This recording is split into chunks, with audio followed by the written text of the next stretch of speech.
안녕하세요. 지난 니어 101 시리즈 1편에서는 러스트와 어셈블리 스크립트를 사용해서 카운터 컨트랙트를 니어에서 함께 작성을 해보고 테스트넷에 배포해보는 시간을 가졌습니다. 이번 시간에는 우리가 지난번에 배포했던 컨트랙트와 프론트엔드가 통신하는 방법을 간단한 클리커 예제를 통해서 알아보도록 할 건데요. 니어에서 프론트엔드와 통신할 때 사용하는 자바스크립트 API를 제공하는데 이 니어 API JS라는 자바스크립트 API를 사용해서 진행을 해보도록 하겠습니다.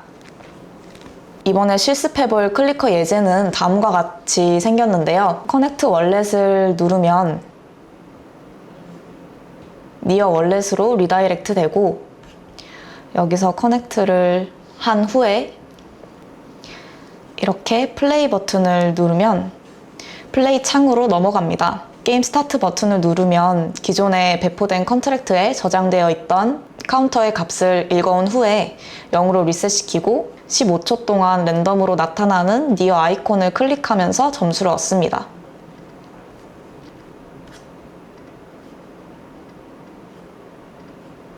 게임이 끝나면 트랜잭션 버튼을 눌러서 이번에 획득한 점수를 0으로 초기화한 카운터에 더해줍니다. 그러면 이렇게 새롭게 획득한 점수가 프레비어스 스코어로 저장되는 것을 볼 수 있습니다. 이 니어 클리커 게임은 코즈마즘 101 시리즈를 보신 분들한테는 굉장히 익숙한 형태일 텐데요. 코즈마즘에서 작성했던 클리커 게임과 거의 비슷한 형태의 예제라고 생각을 하시면 되겠습니다. 구현 단계는 아래와 같이 크게 3단계로 나뉘어지는데 1단계에서는 프론트엔드와 스마트 컨트랙트를 연결하고 2단계에서 메인 화면을 구현하고 3단계에서는 플레이 화면, 즉 클리커 게임을 구현을 해보도록 하겠습니다. 이 코드는 DSRB 데브 길드의 니어 클리커 게임이라는 레포지토리에서 확인을 하실 수 있는데요. 각 구현 단계별로 브랜치가 나누어져 있고 각 구현 단계별 요구사항은 커밋 로그를 통해서 확인을 하실 수 있습니다. 저희는 이전과 마찬가지로 메인 브랜치에서 함께 코드를 작성하면서 클리커 게임을 만들어 가보도록 하겠습니다. 그러면 먼저 해당 레포지토리를 로컬에 클론을 받은 후에 시작을 해보도록 하겠습니다.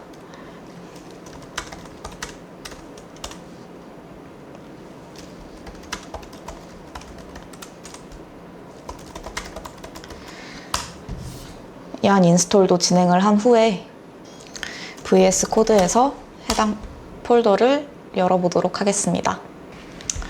지금 상태에서 얀 스타트를 통해서 프로젝트를 실행하면 다음과 같은 화면이 뜰 텐데요. 저희는 이 화면에서 일단 처음으로 프론트엔드와 스마트 컨트랙트를 연결하는 환경 설정을 진행을 해보도록 하겠습니다.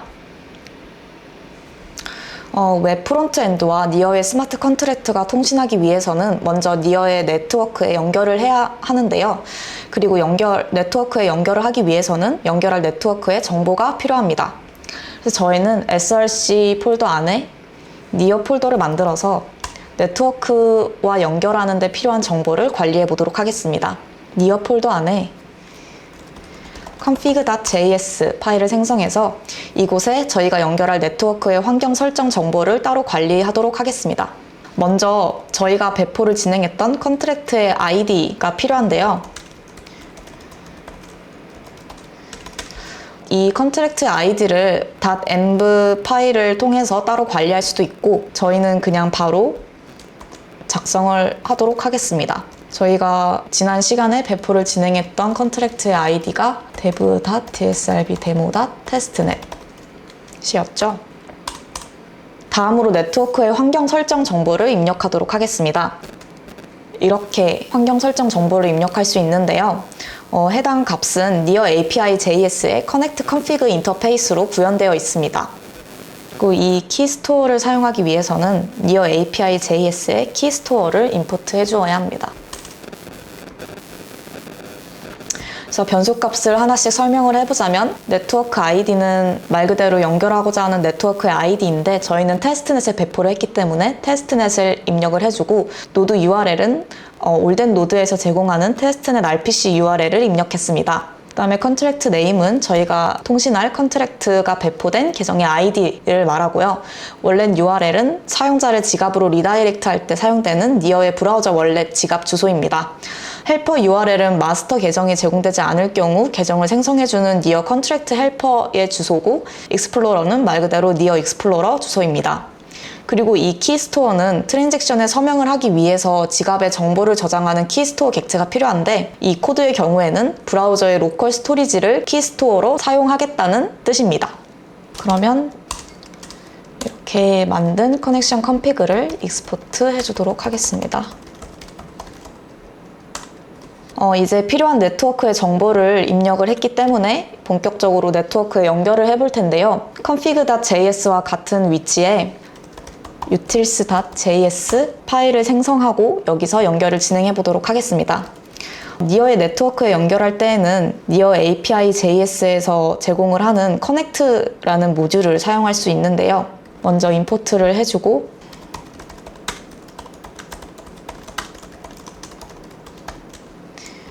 init contract라는 함수 안에서 이 connect 함수를 사용하도록 하겠습니다. 이때 connect 함수의 인자로 전달하는 값이 앞서 우리가 작성했던 connection config 값이 됩니다. 그러면 이 config 함수를 이용해서 니어 네트워크에 연결을 할 수 있습니다. 그럼 이제 니어의 테스트넷 네트워크와 연결을 했으니까 마지막으로 니어의 지갑과 연결을 해서 계정의 정보를 가져오기 위한 설정을 해보도록 하겠습니다. 니어 API JS에서 제공하는 원래 커넥션이라는 함수를 사용하면 니어의 지갑과 상호작용하는 객체를 생성할 수 있는데요. 그래서 객체를 생성해서 원래 커넥션에 저장을 해주도록 하겠습니다. 이때 앞서 키스토어 값을 브라우저 로컬 스토리지 키스토어로 설정했기 때문에 이때 가져오는 키는 브라우저의 로컬 스토리지에 저장하게 됩니다. 그리고 이렇게 가져온 원래 커넥션을 통해서 어카운트 ID도 가져올 수 있는데요. get account ID라는 메소드를 이용을 하면 계정의 ID를 가져올 수 있는데, 이때 사용자에게 권한을 받지 않은 경우에는 빈 문자열이 반환되게 됩니다. 그러면 지금까지 작성한 메소드가 정상적으로 동작하는지 알아보기 위해서 init contract 아래에 디버그용으로 코드를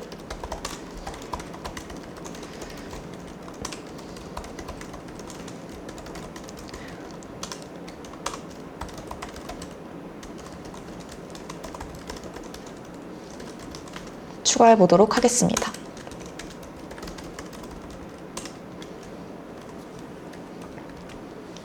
그 다음에 index.js에서 init contract를 그냥 실행을 한번 해보도록 하겠습니다. 그래서 실행된 화면으로 넘어가 보면 이렇게 커넥트를 이용해서 가지고 온 니어 객체가 잘 출력되는 것을 확인할 수 있고, 니어 객체를 전달해서 가져왔던 원래 커넥션도 잘 출력이 된 것을 확인할 수 있습니다. 이때 저희는 아직 권한을 받지 않았기 때문에 어카운트 아이디에는 빈 배열이 출력되는 것을 확인할 수 있습니다. 그럼 이제 다음으로 이번에는 테스트넷에 배포했던 스마트 컨트랙트를 불러와서 연결을 해보도록 할 텐데요. 일단 디버그용으로 사용했던 코드는 삭제를 해주고,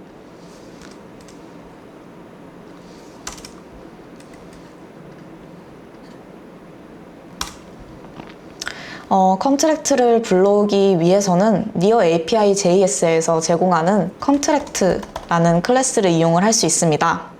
이더리움에서 스마트 컨트랙트와 통신할 때 ABI를 사용하는 것처럼 니어에서는 컨트랙트 객체를 생성할 때 ABI와 같은 통신 인터페이스를 정의를 해야 되는데요. 이 통신 인터페이스는 컨트랙트에서 사용하고자 하는 메소드를 컨트랙트의 상태를 변화시키지 않는 뷰 메소드와 컨트랙트의 상태를 변화시키는 체인지 메소드로 나누어서 정의할 수 있습니다. 일단 먼저 컨트랙트를 객체를 생성을 해주고,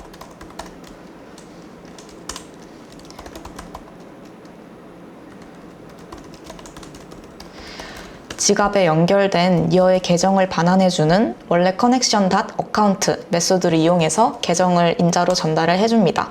이때 계정을 인자로 전달해주는 이유는 체인지 메소드를 실행할 때 트랜잭션에 서명하는 역할을 위해서 필요하기 때문입니다.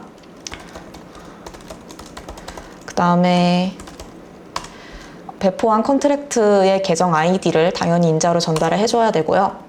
그 다음에 앞서 말했던 것처럼 뷰 메소드와 체인지 메소드를 이렇게 따로 정의를 해줘야 되는데, 저희가 만들었던 카운터 이그젬플에서 뷰 메소드는 getNum 이라는 메소드 하나였고, 체인지 메소드는 increment와 reset 이렇게 두 가지 메소드가 있었습니다. 그래서 이렇게 컨트랙트를 불러올 수 있고요. 그러면 여기까지 구현을 완료했다면 잘 동작하는지 확인하기 위해서 다시 index.js에서 init 컨트랙트를 한번 호출을 해보도록 하겠습니다. 그 다음에 yanStart를 이용해서 프로젝트를 실행한 후에 저희가 컨트랙트를 불러와서 window.contract라는 변수에 저장을 해놨기 때문에 그 컨트랙트에서 getNum 함수를 한번 호출을 해보도록 하겠습니다. getNum은 뷰 메소드이기 때문에 지갑에 연결되지 않고서도 메소드를 실행시킬 수 있습니다. 그러면 이렇게 0이라고 카운터 값을 제대로 가져오는 것을 확인할 수 있습니다. 그러면 이제 컨트랙트를 잘 불러왔으니까 컨트랙트와 통신하는 함수를 작성해 보도록 하겠습니다. utils 파일로 다시 들어와서 이번에는 getNum이라는 함수를 이렇게 작성을 해보도록 하겠습니다. getNum은 앞서 말했듯이 뷰 메소드로 컨트랙트의 현재 카운트 값을 반환하는 메소드였는데요. 그래서 window contract 다음에 메소드의 이름, 다음에 전달할 인자, getNum은 전달할 인자가 없었기 때문에 빈 배열을 전달을 해주고, 이렇게 가져온 카운트 값을 리턴해주면 됩니다. 그러면 이번에는 컨트랙트의 상태를 변경하는 체인지 메소드인 increment 메소드를 실행시키는 함수를 작성을 해보도록 하겠습니다. 이때 increment 함수의 경우에는 매개 변수로 카운트 값을 전달을 해서 컨트랙트의 카운트 값에 더해줬는데요. 그래서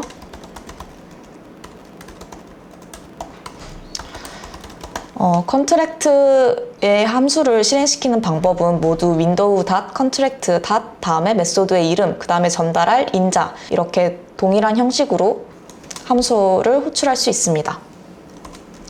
이번에는 카운트 값으로 카운트를 인자로 전달을 해줍니다. 얘도 그냥 바로 리턴을 해줘도 되겠네요. 그 다음에 역시 마찬가지로 reset 함수도 작성을 해줍니다.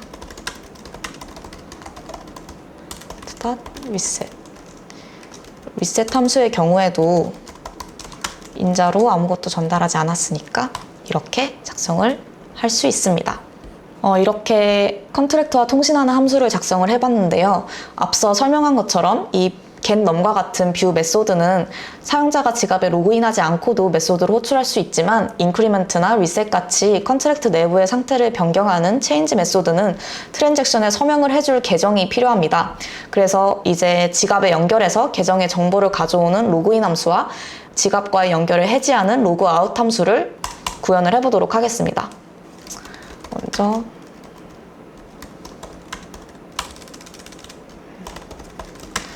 로그인 함수를 선언을 해주고, 로그인 함수는 원래 커넥션에서 제공하는 메소드가 있는데요. 원래 커넥션에 request sign in 이라는 메소드에 인자로 연결하고자 하는 컨트랙트의 아이디를 넣어서 요청을 하면 사용자를 니어 지갑의 인증 페이지로 리다이렉트 합니다. 그리고 이때 사용자가 요청을 허락하면 액세스 키가 생성되고, 생성된 키는 앞서 말했듯이 브라우저의 로컬 스토리지에 저장되게 됩니다. 로그아웃 함수도 선언을 해주고, 지갑의 연결을 해제하고 싶을 때는 똑같이 원래 커넥션에서 제공하는 sign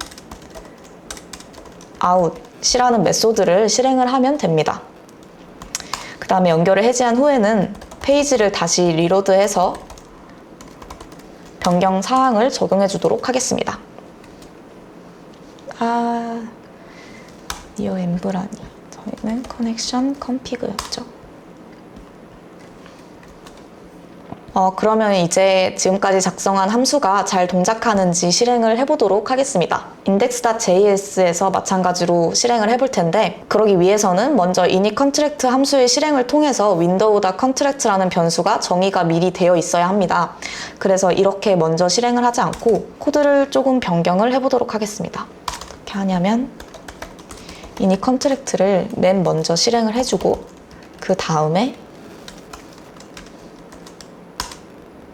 이 함수들이 실행이 되도록 해주겠습니다. 그 다음에 앞서 구현한 함수 중에 increment 함수를 한번 실행을 해보도록 하겠습니다. 인자로 5를 넣어주고요. 이 unStart를 이용해서 프로젝트를 실행하면 이렇게 오류가 발생하는 것을 확인할 수 있습니다. 왜냐하면 지갑에 연결하지 않아서 어카운트 ID 값을 가져오지 못했는데 increment라는 change 메소드를 실행했기 때문에 발생하는 에러입니다. 그래서 이 콘솔 창에서 바로 로그인을 한번 진행을 해보면 앞서 로그인을 했던 함수는 원래 커넥션에 request sign in 안에 컨트랙트의 이름을 전달을 했었죠.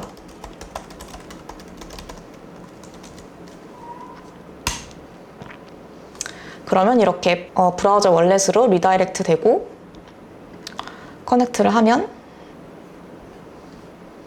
커넥트가 된 것이고, 그래서 다시 창을 리로드 해주면 아까와 다르게 에러가 뜨지 않는 것을 확인할 수 있는데요. 지금 인크리먼트 트랜잭션이 실행되고 있는 중이고 트랜잭션이 완료되면 콘솔에 로그가 뜨게 될 것입니다. 이렇게 5를 더했다는 로그가 뜨는 것을 확인할 수 있습니다. 그러면 이제 다음으로 메인 화면을 구현을 해볼 텐데요. 저희가 최종적으로 구현할 메인 화면은 다음과 같이 생겼습니다. 먼저 커넥트와 디스커넥트 버튼의 UI 컴포넌트를 구현을 하고 버튼을 클릭했을 때 지갑을 연결하고 해제할 수 있도록 해보도록 하겠습니다. 메인 화면은 app.js에서 구현을 하도록 하겠습니다. 저희는 앞서서 utils.js에서 원래 connection get account id를 이용해서 window.account id에 계정의 id를 가져와서 저장을 했는데요. 해당 메소드는 지갑에 연결이 된 경우에만 계정의 id를 가져와서 저장을 하기 때문에 이 window.account id 값이 존재하느냐 존재하지 않느냐에 따라서 지갑과 연결되었는지 여부를 판단을 할 수 있습니다. 그래서 이것을 활용해서 저희도 디스커넥트와 커넥트 버튼을 표시해 보도록 하겠습니다.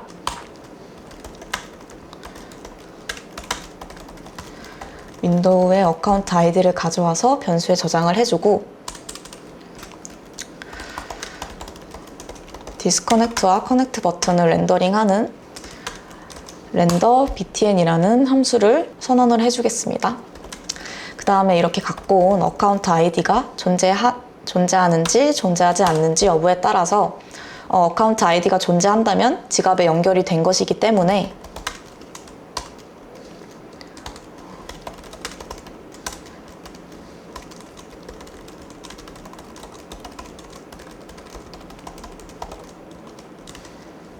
지갑에 연결이 된 경우에는 디스커넥트 버튼을 보여주고, 그렇지 않은 경우에는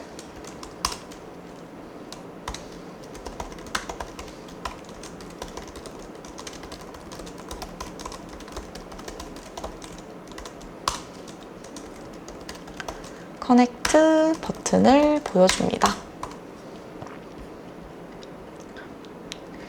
그리고 이렇게 코드를 작성을 해주겠습니다. 이 부분은 퍼블리싱과 관련된 부분이기 때문에 직접 타이핑을 하지 않고 복사를 해서 가져와서 붙여넣도록 하겠습니다. 여기 이렇게 렌더 버튼을 가져온 것을 확인할 수 있습니다. 여기까지 실행을 하고 다시 프로젝트를 실행을 하면 이렇게 버튼이 생성된 것을 확인할 수 있는데요. 저희가 앞서 로그인을 진행을 해놨기 때문에 디스커넥트 버튼이 보이는 것을 확인할 수 있습니다. 이때 저희가 아직은 버튼을 눌러도 아무것도 실행이 되지 않는데 이제 추가를 해보도록 하겠습니다. 로그인, 로그아웃 함수를 이제 각각의 버튼에 연결을 해줄 건데 로그인, 로그아웃 함수는 앞서서 utils.js에서 저희가 미리 구현을 해놨기 때문에 이것을 그대로 가져와서 사용을 하도록 하겠습니다. 디스커넥트의 경우에는 클릭을 했을 때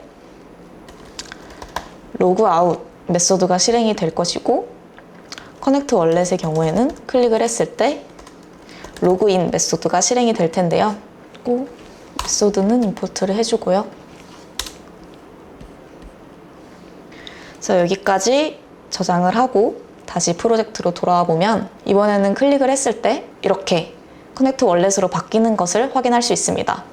여기서 다시 커넥트 월렛을 누른다면 니어 월렛으로 리다이렉트 되고 여기서 커넥트를 하면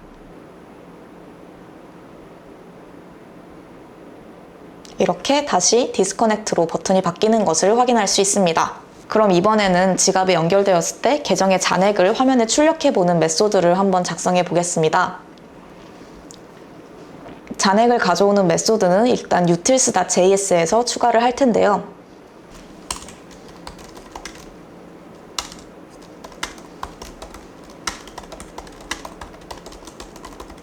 어카운트 밸런스라는 메소드를 선언을 해주고 일단 코드를 작성을 해보면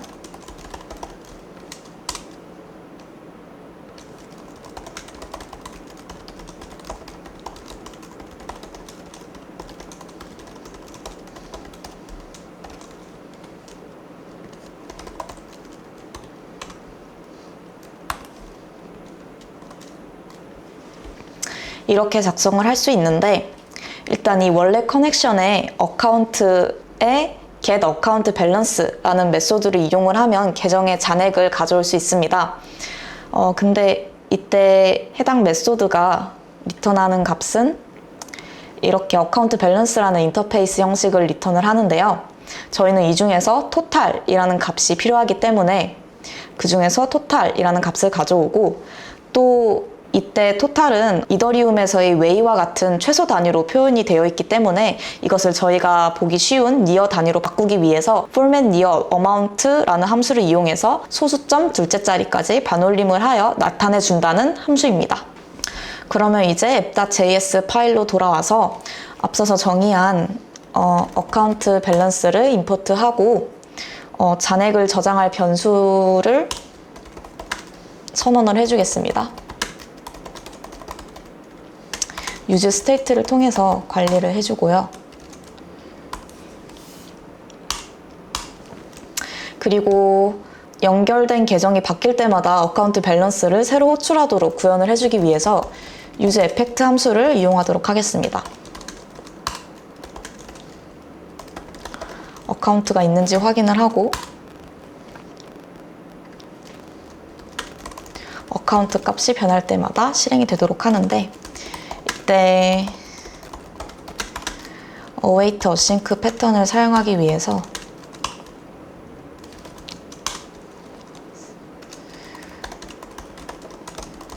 get balance라는 함수를 따로 만들어서 구현을 해주도록 하겠습니다.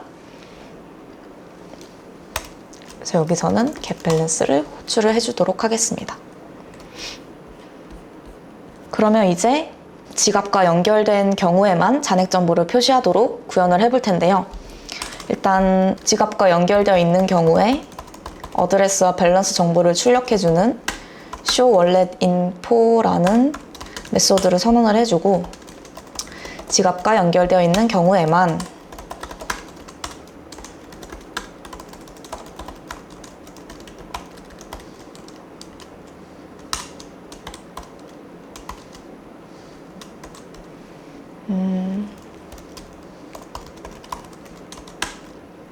어드레스 값과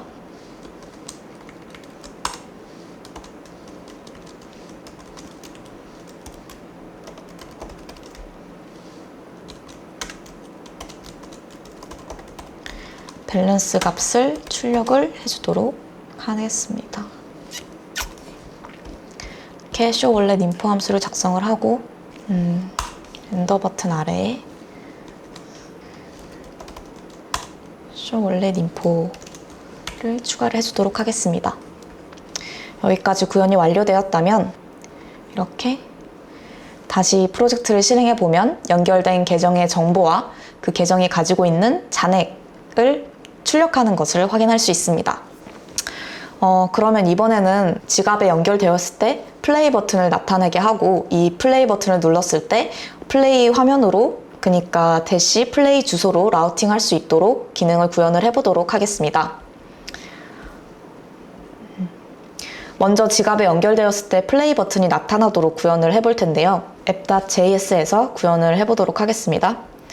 이때 지갑이 연결되었을 때만 나타나도록 하기 위해서 스타일 속성의 visibility라는 태그를 사용할 텐데요. 먼저 visible이라는 변수를 만들어서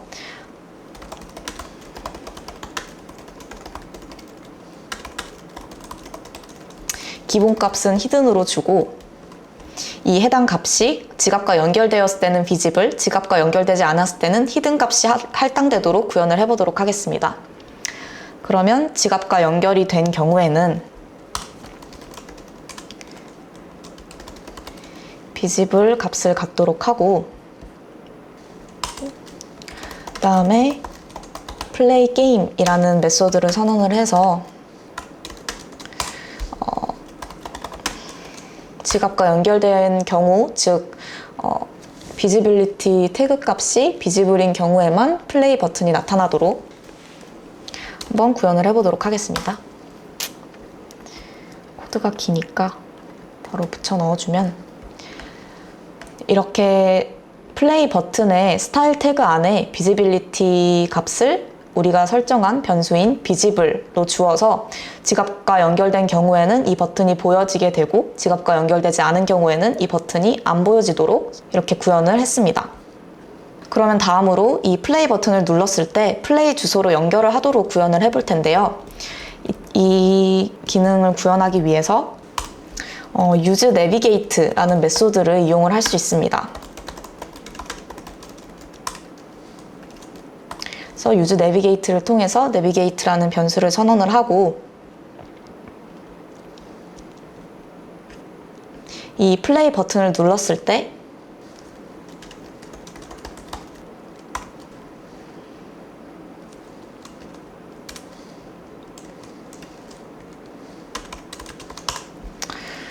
플레이 버튼을 눌렀을 때 navigate play 이렇게 내비게이트 메소드가 실행되도록 온클릭 속성에 이렇게 추가를 해주도록 하겠습니다. 근데 현재는 이 플레이 주소로 접속을 해도 해당 주소에 연결된 컴포넌트가 없기 때문에 에러가 발생할 텐데요. 그래서 이 플레이 주소로 접속했을 때 플레이 화면이 표시되도록 라우터를 추가를 해야 합니다. 먼저 플레이 화면을 위해서 src 폴더 아래에 pages라는 폴더를 생성한 후에 이 안에 다시 play.js 파일을 생성하도록 하겠습니다. 플레이 화면은 다음 요구사항 구현에서 구현을 할 것이기 때문에 지금은 일단 생성을 선언만 해놓도록 하겠습니다. 그 다음에 index.js 파일로 이동을 해서 라우터를 추가를 해줄 텐데요.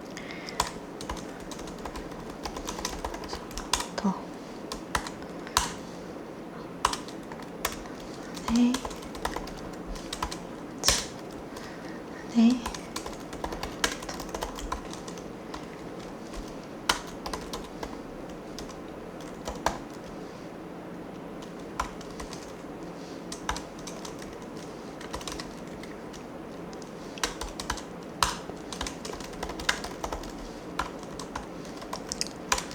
플레이 주소에는 플레이 컴포넌트를 이렇게 추가를 해줍니다. 여기인 거는 지워주고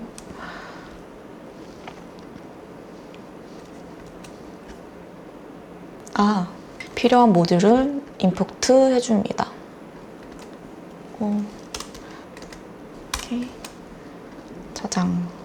그래서 여기까지 구현이 완료되었으면 라우터까지 추가를 한 건데요. 저희가 app.js에서 플레이 게임을 만들어 놨는데 이거를 리턴하지 않았어요. 리턴 부분에도 추가를 해줍니다. 여기에 게임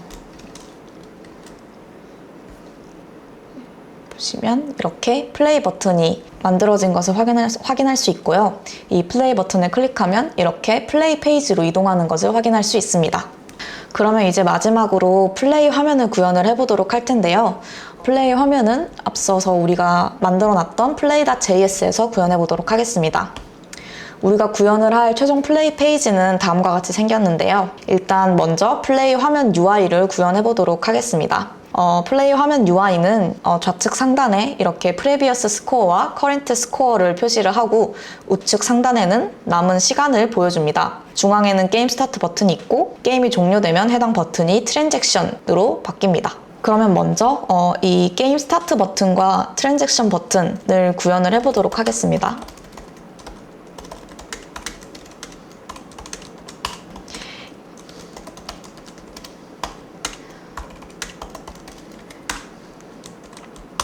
게임이 종료되기 전에는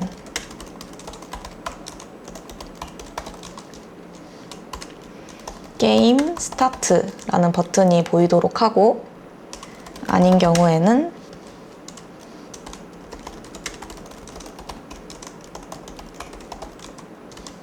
트랜잭션이라는 버튼이 보이도록 이렇게 선언을 해주고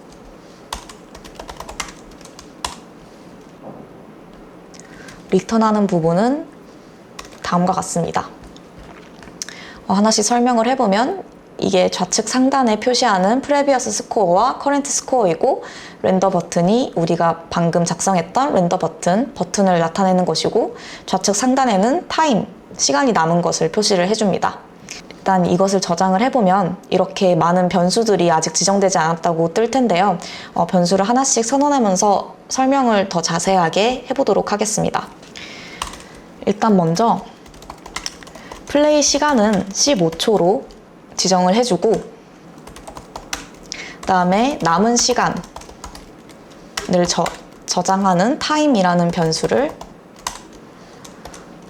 선언을 해줍니다. 이 초기 값은 플레이 타임 15초로 저장을 해주고요. 그 다음에 게임이 종료되었는지 여부를 확인해주는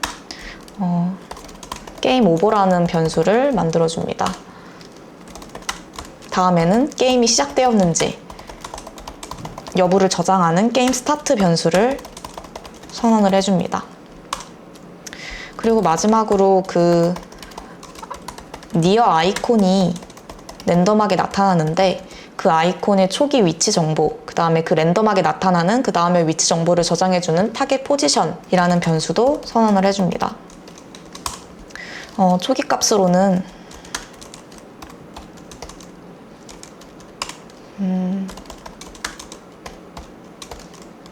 이렇게 넣어주도록 하겠습니다.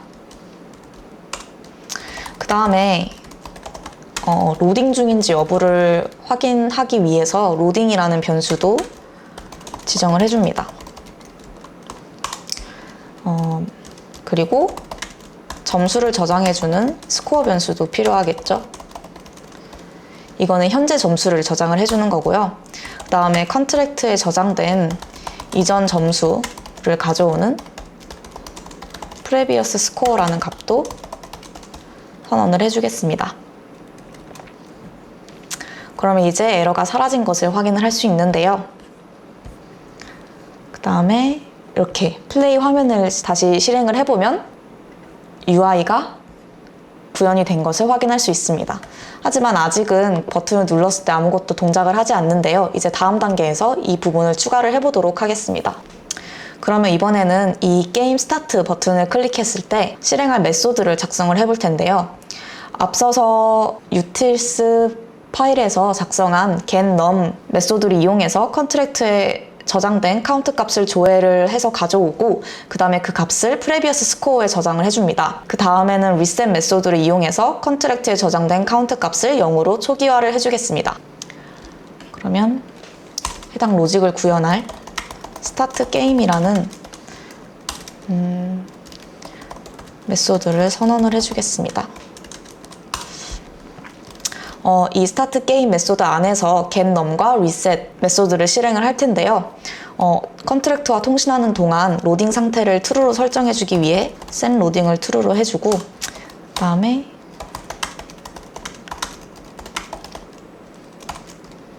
getNum 함수를 실행을 해서 컨트랙트에 저장된 카운터 값을 읽어오겠습니다. 그 다음에 이렇게 읽어온 카운터 값은 previous score에 저장을 해주겠습니다.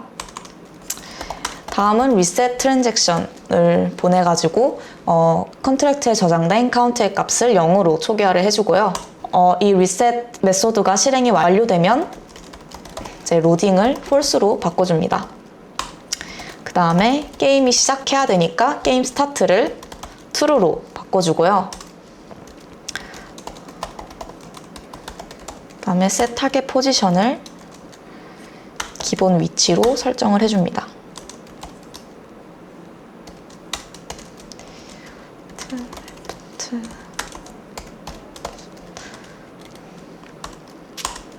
그리고 마지막으로 게임이 시작하면 1초마다 그 남은 시간이 줄어들어야 되기 때문에 set interval 메소드를 사용을 할 텐데요.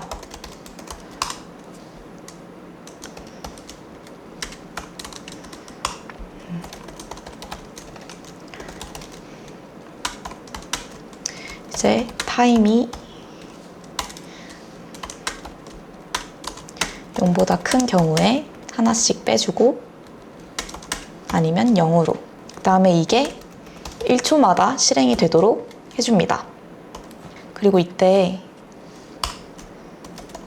set timer id라는 값을 set interval 함수는 해당 타이머의 식별자인 타이머 id 값을 반환을 하는데, 그래서 이 타이머 id를 이용해서 set interval 함수의 실행을 멈출 수 있습니다. 그래서 타이머 id를 저장할 변수를 다시 선언을 해주고요.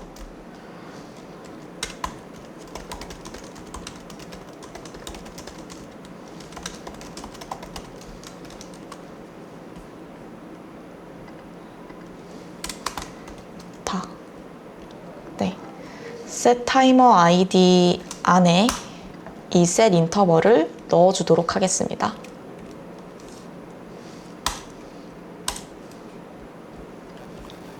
그 다음에 게임 스타트 버튼을 클릭했을 때 이게 스타트 게임 메소드가 실행되도록 onClick에 추가해 주도록 하겠습니다.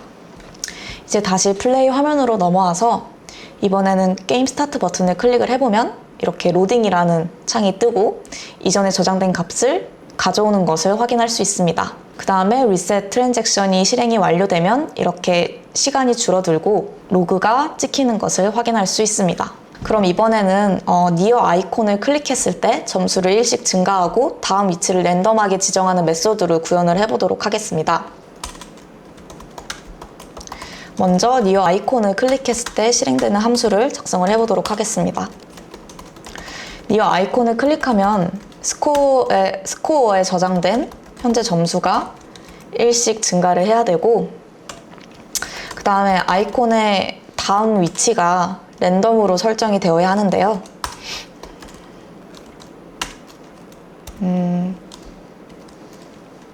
저희는 매스 라이브러리에 랜덤 함수를 이용을 해서 랜덤한 값을 가져와 보도록 하겠습니다.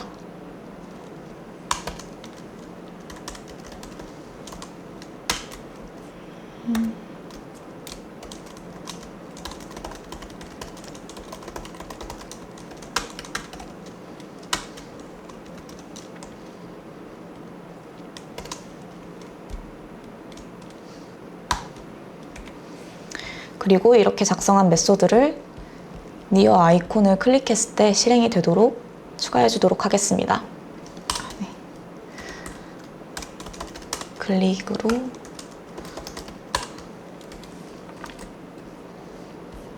그러면 다음으로 1초마다 1씩 줄어드는 타임 값이 0이 될 때 게임이 종료되도록 하는 코드를 구현을 해보도록 하겠습니다.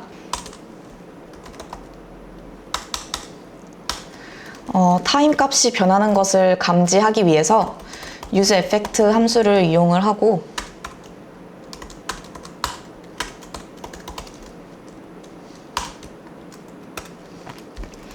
타임이 0이 될 때 아이콘이 사라지도록 설정을 해보도록 하겠습니다.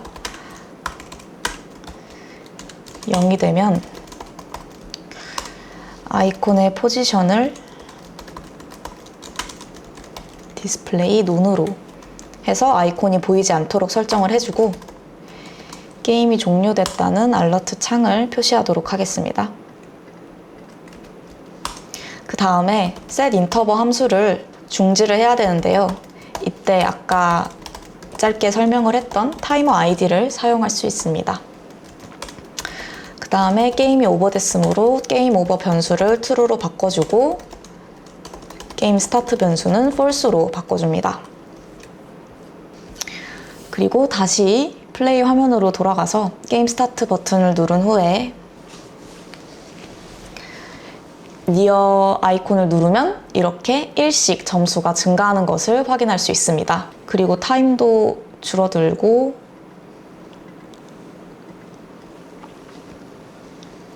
타임이 0이 되면 이렇게 알라트 창이 표시되는 것을 확인할 수 있습니다. 근데 아직 트랜잭션 버튼을 눌렀을 때 아무것도 일어나지 않는데요. 이제 마지막으로 이 부분을 구현해 보도록 하겠습니다. 이제 게임 종료 후에 나타나는 트랜잭션 버튼을 클릭했을 때 지금까지 획득한 점수만큼 인크리먼트 메소드를 실행을 해야 되는데요. 그 부분을 구현을 해보도록 하겠습니다. submit score라는 함수를 선언을 해주고 일단 인크리먼트 함수를 실행을 해야 되기 때문에 컨트랙트와 통신하는 동안 로딩 상태를 다시 true로 설정을 해줍니다. 그 다음에 인크리먼트 메소드에 사용자가 얻은 점수만큼 인자로 보내서 카운트 값을 스코어로 바꿔줍니다. 그 다음에 이 인크리먼트 트랜잭션이 실행이 완료된 후에는 일단 현재 점수는 다시 0으로 초기화를 해주고 getCount 쿼리를 통해서 컨트랙트에 저장된 카운트 값이 잘 더해졌는지 확인을 해보도록 하겠습니다. 그리고 이걸 다시 previous score로 보여주도록 하겠습니다. 그러면 컨트랙트와 통신이 끝났으므로 로딩을 다시 false로 바꿔주고 게임을 다시 시작할 수 있도록 게임 오버도 false로 바꿔줍니다. 그리고 타임은 다시 플레이 타임으로 15초로 지정을 해줍니다. 그리고 이 서브밋 스코어 버튼은 트랜잭션 버튼을 눌렀을 때 실행이 돼야 되기 때문에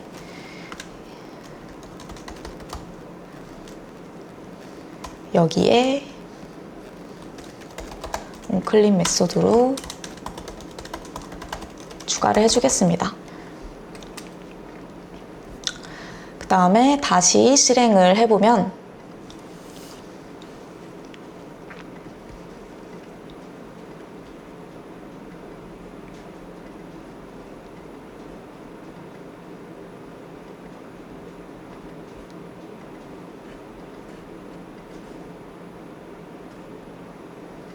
시간이 종료된 후에 트랜잭션 버튼을 클릭하고 그러면 지금 커런트 스코어가 12인데 이 인크리먼트 트랜잭션을 날려서 이렇게 커런트 스코어는 0이 되고 컨트랙트에 저장된 카운트 값은 12로 바뀌어진 것을 확인할 수 있습니다. 그러면 여기까지 저희는 모든 클리커 게임의 구현을 완료했습니다. 이번 시간에는 간단한 클리커 게임을 통해서 니어 테스트넷에 저희가 배포했던 컨트랙트와 프론트엔드가 통신하는 방법을 함께 실습을 통해서 알아보았습니다. 니어의 컨트랙트는 니어 API JS라는 자바스크립트 API를 지원하기 때문에 자바스크립트를 이용해서 프론트엔드와 통신할 수 있었습니다. 이로써 1편 니어 카운터 컨트랙트 토파보기에 이은 2편 프론트엔드 연결하기까지 니어 101 시리즈가 모두 마무리되었는데요. 이 영상이 니어 공부를 시작하고자 했던 많은 개발자 분들께서 니어에 쉽게 입문하는 데 도움이 되었길 바라면서 저희는 다음 영상으로 또 찾아오도록 하겠습니다. 감사합니다.